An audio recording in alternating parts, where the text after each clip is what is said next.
$20 check. Why? Because it's now sleeting outside. I know what it's doing. So the weather's sleeting outside, and so that's just gonna be another place where we have to drive to, and it's dangerous. It's dangerous first off, and it's only a $28 check. They gave me a credit card for my pay to get on there. I don't know what that $28 check is for, but Well, you need it so you can buy your lunch for next week. okay. So it only take a minute to stop by there. No, my food stamps are getting re-upped. I have to go. So I am getting, Well, why don't you wanna pick up that check? because it's sleeting out. Well, Look, not- you take me everywhere. You tell me where I can go, what I can do.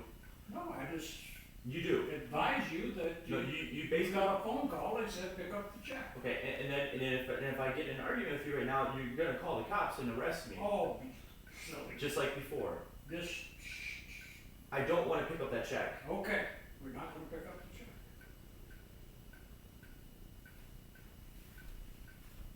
It is sleeting out. I know it is. That's just another place for me to go.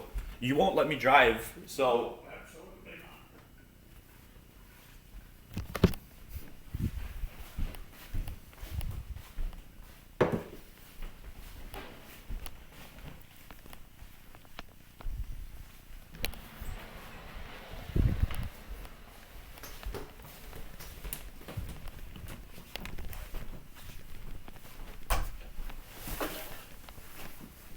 The guy is the most emotional person. He's a liar. He is a liar. I tried to pick up my stuff. I tried to leave. When I saw this freaking weapon right here,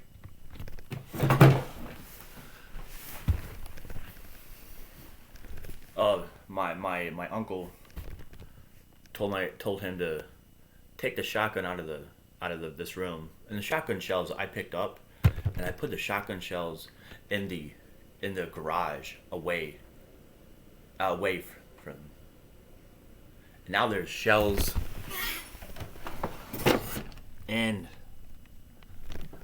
it's not shells. It's for a BB gun next to the freaking gun in the drawer next to me.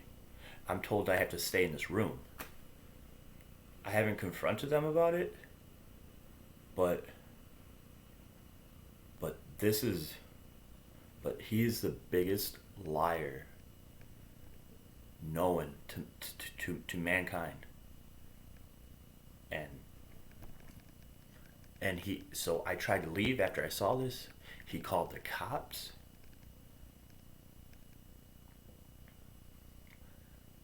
I left, ran away, because just weeks before, that cop came into this room after he hit my grandmother and hit me in the face. So I left.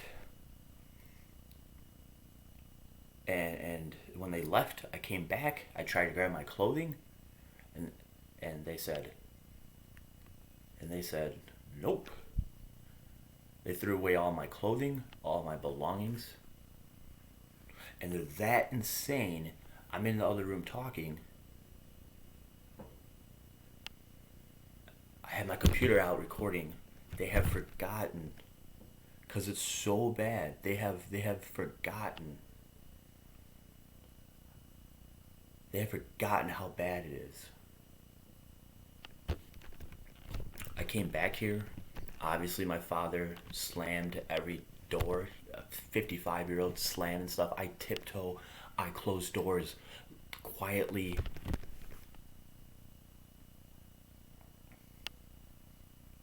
I got in the car in 3 years.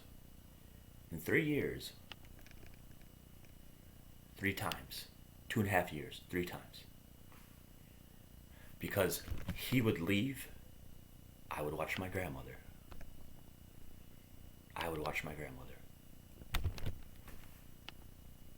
And to this day, I have no regrets. I have no regrets from it. Because nobody else was going to do it. Nobody else was going to do it.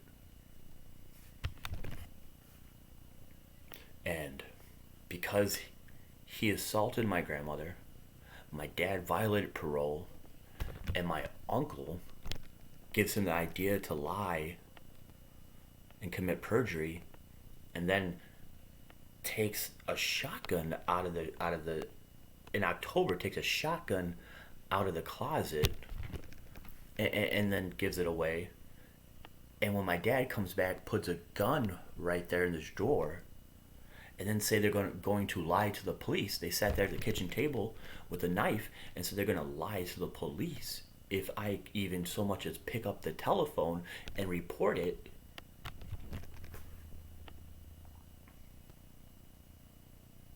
Yeah. It's very simple. My uncle, my aunt, my father,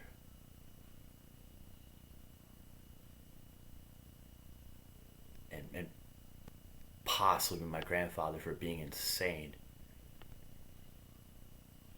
need to go to jail. I'm not letting this go. And the Rockford Police Department are protecting themselves. So I would stay up late to make sure that my grandmother fell asleep, sound asleep. I'd also have to get up in the morning until the afternoon because my grandfather wouldn't want to take my grandmother anywhere. Meaning, he wanted her to sit in that chair for the last 3 years of her life until she died. I tried to explain to him that she doesn't deserve this, and and this is after he assaulted her and before, because he's done it a couple times. I had to let it go because I couldn't do anything about it. I'm just trying to work with him, which may be a little bit insane, but I was trying to just have him have him understand that there's more happiness when somebody can use the telephone. That person doesn't get yelled at, and that person can leave. He said, "Nope, I gotta go." So just go in there and then watch her. Which I said, okay. I just really wanted him to take her with, purchase a wheelchair so she could drive around to a store, or pick up he wouldn't even let her pick up one of the electric wheelchairs at the store. I told him, like, I'll help you get her into the car. But he said no, because there was no wheelchair ramp. I asked him if we could get a wheelchair ramp. He said no. He said he always spoke for her when I called Adult Protective Services. He wouldn't allow her to answer any questions. None. He says, I have a power of attorney, and she cannot speak.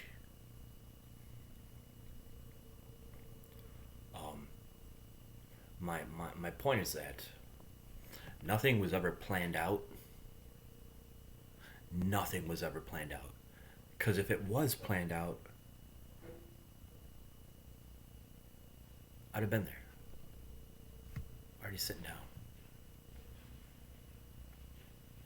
Sitting down, waiting.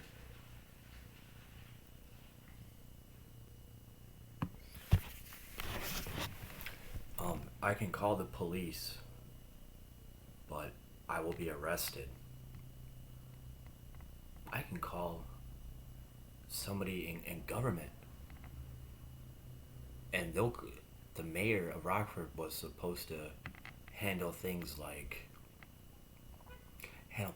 transportation and our local economy. So when I called him, he called the police, and they came to the house and threatened to arrest me if I called him again.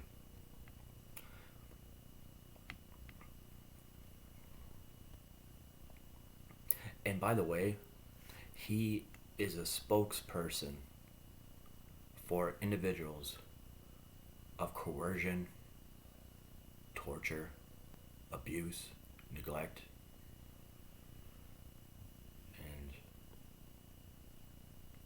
and he'll call everybody, and it doesn't always work like that. Doesn't always work like that because the Rockford Police Department has put the law into their hands. That would be against the law.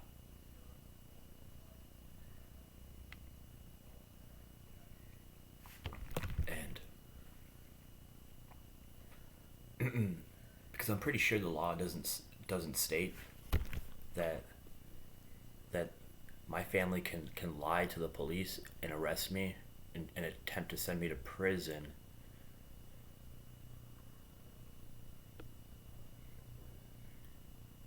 And in the meantime, prevent me from contacting the police. In the meantime, I'm pretty sure that by arresting me, it solidifies their corruption.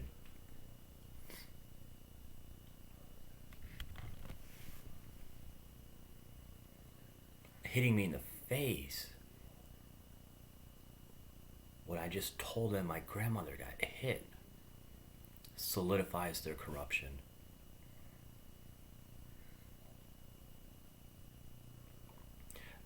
Putting out a warrant for my arrest for no reason except to protect the officers who assaulted me solidifies their corruption. Now, the worst part is women are protecting the men who are abusive.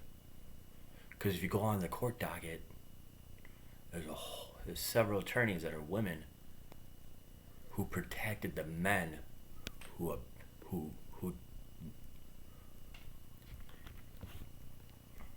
wouldn't let my grandmother speak.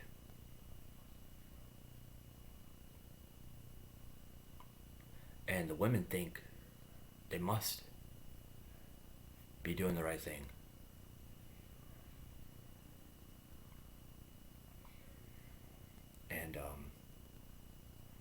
And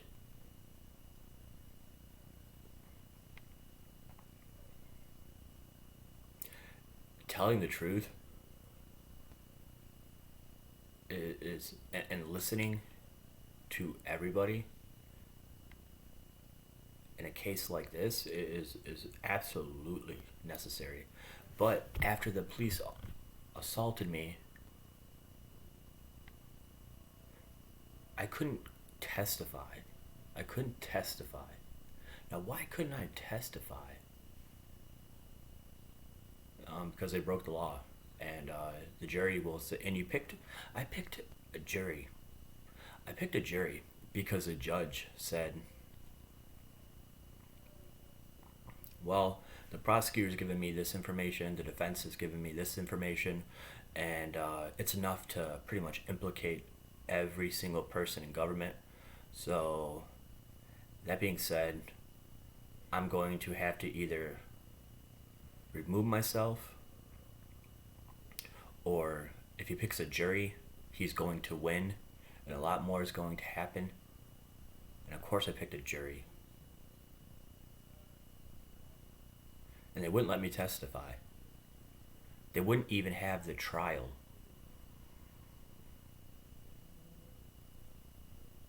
To protect the Rockford Police Department, who came in here, pointed their gun at my head, who assaulted me, who wouldn't listen to my grandmother, who was assaulted. And the mayor trusts the police department to handle this. Whatever police department.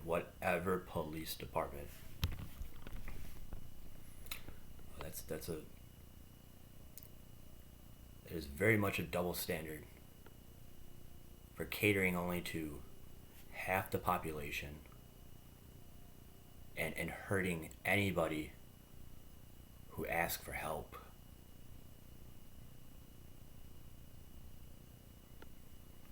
I lost every muscle in my body, and it's important. I lost every muscle in my body. I wasn't able to walk.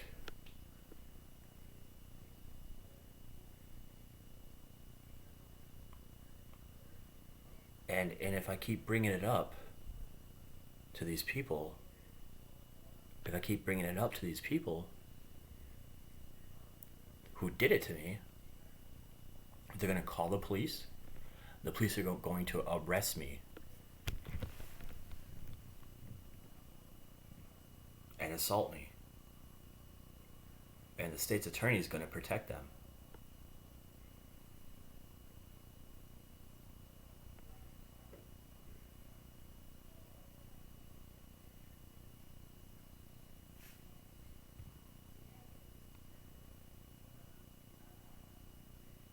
So I guess it's okay for